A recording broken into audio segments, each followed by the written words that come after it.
Hi, this is the Average Human Being podcast, a podcast about noticing the small moments that shape us more than the big ones. I'm Darren Mell, Average Human Being.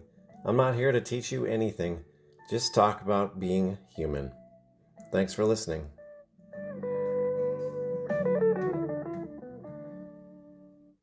Hello, and welcome back to another episode of the Average Human Being podcast. I'm your host, Darren Mell.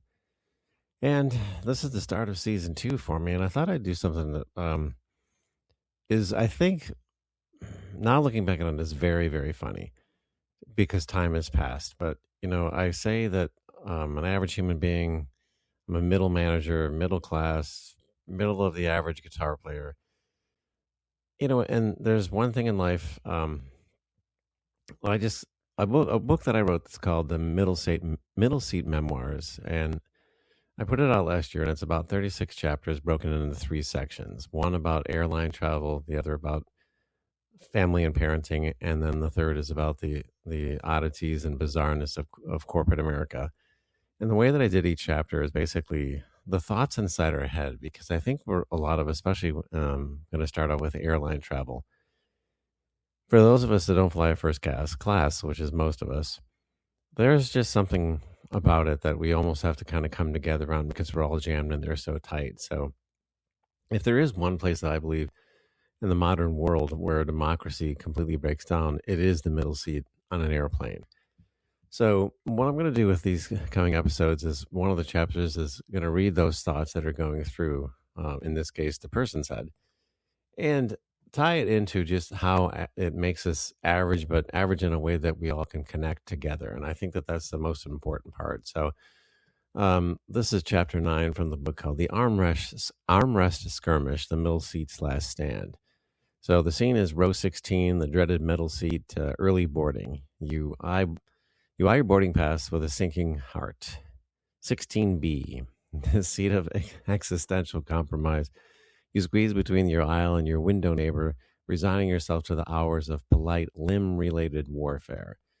So your internal monologue is stuck in the seat of Switzerland. You begin the diplomatic ballet of armrest negotiations. On your left, window Willie claims his wall with a contented sigh, already oozing into the shared territory. On your right, aisle Annie stakes her claim early, elbow planted like the flag on the moon when the astronauts landed there.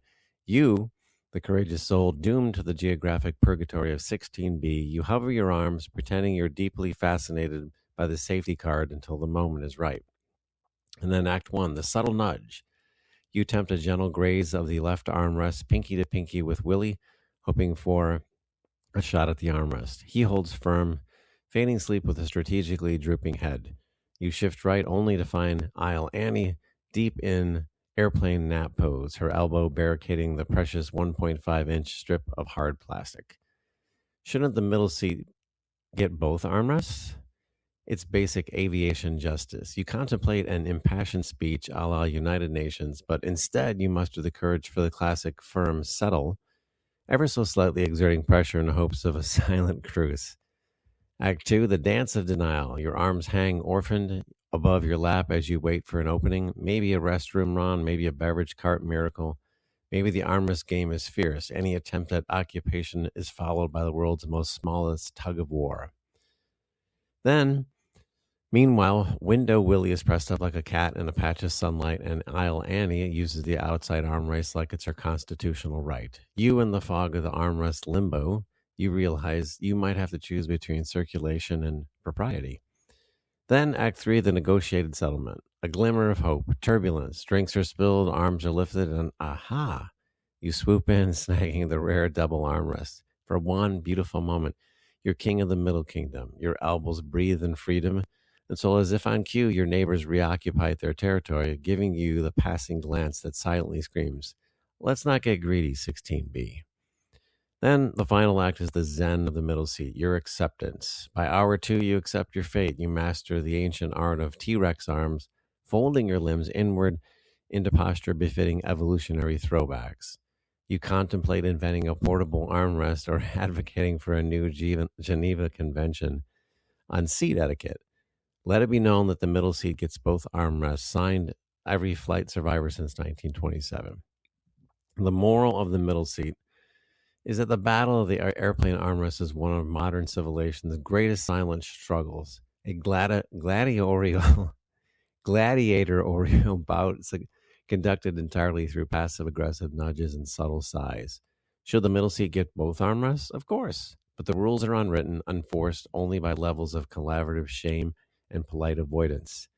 So the next time you find yourself in 16B, remember, hold your ground when you can, embrace your moment of victory, however brief, and know that somewhere in seat 24D, another middle seat survivor is saluting you, stubby-armed and proud, united armless we fly on. And that, when you think about, when you watch when strangers, what happens when three strangers sit down in a row in an airplane, there's this unspoken negotiation that begins immediately. We all know it. Who gets the armrest? Who gets the shared space? Who pretends not to notice the other person slowly expanding their territory? And no one talks about it, but everyone feels it. And my observation around this from the average human being land, where we all tend to fly and coach, is the middle seat reveals something fascinating about human nature. We all want fairness, especially when we feel like we got the short end of the deal. Most people instinctively believe the middle seat deserves both armrests. It's the closest thing to justice that the airplane cabin can offer, because that's about it. I just flew the other day, and I'm about 6'1", 6'2", and it's never comfortable. I don't care what row you're in. But the people on the aisle and the window seats don't always agree. And that's when the subtle elbow war begins. I think the deeper meaning around this is that the tiny armrest battle is actually a miniature version of society. People negotiating space, people balancing fairness and comfort, people silently deciding what's reasonable. And somehow, most of the time it works. Because even when we don't talk about the rules, most average human beings still try to be decent to each other. And in my opinion, that might be the most hopeful thing about humanity. So the next time you're on a flight and you see someone stuck in the middle seat, maybe give them the armrest. It won't change the world, but it might make someone's day a little bit better. And thanks for listening. I hope you enjoyed this trip through the sky. More to come, because my life is the middle seat, and we're going to go through it together, and I hope you enjoyed it. My name is Darren Mell, average human being, and we'll catch you next week. Have a good one. This has been the Average Human Being Podcast with Darren Mell. Thanks for listening.